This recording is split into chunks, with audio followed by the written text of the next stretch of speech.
Dilata. Saan natin nalalagay itong biniling karne? Mabubulok lahat ito. Ikaw naman kasi, kuya, napakatakaw tingin eh. Wala naman tayong refrigerator. Ikaw nga, Rosie, ha? Bago ka magsalita. Tingnan mo nga itong binili mo, oh. Plancha? O bakit? Kailangan naman natin talaga ng bagong plancha. Oo nga, kailangan nga natin ng bagong plancha. Pero ang plancha natin noon, di uling. Eh, ito.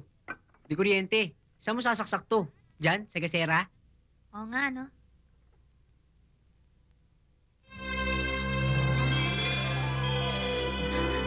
Hey! Tina!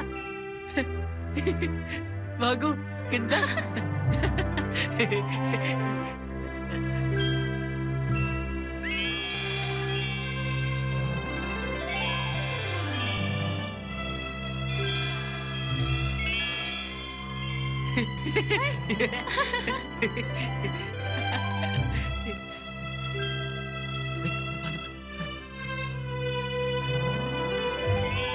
Pasok pa?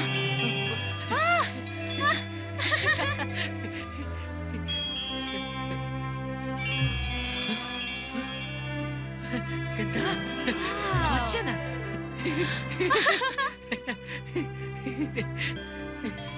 Uy! Sigaro, tsaka TV! Katulad ko, pangsamantala lang yung mga gamit na yan. Pagdating ng 12:00 ng hating gabi, mawawala ang lahat ng yan hanggang sa kinabukasan. Ganun? Oh, may tao yata. Buksan mo.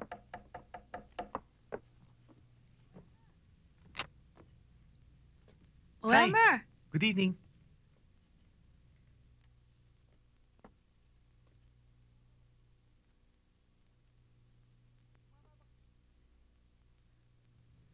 Tumama ba kayo sa sweepstakes?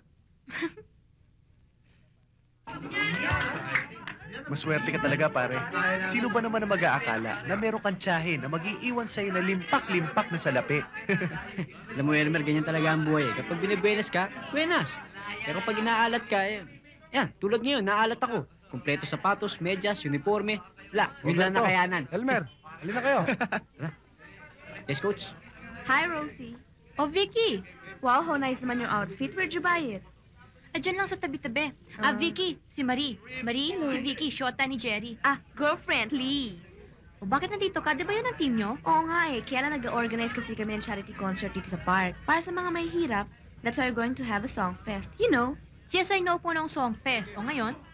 Baka gusto mo sumali. Ha? Sige na, Rosie. Sumali ka na, pagkakataon mo na yan. Oo Baka nga naman. sakali. O, sige. Sali ako. Ayan. Ay, nako, thank you. Makakatulong ka pa sa mga may hirap. O sige, good luck sa team nyo ha. Bye. Sige.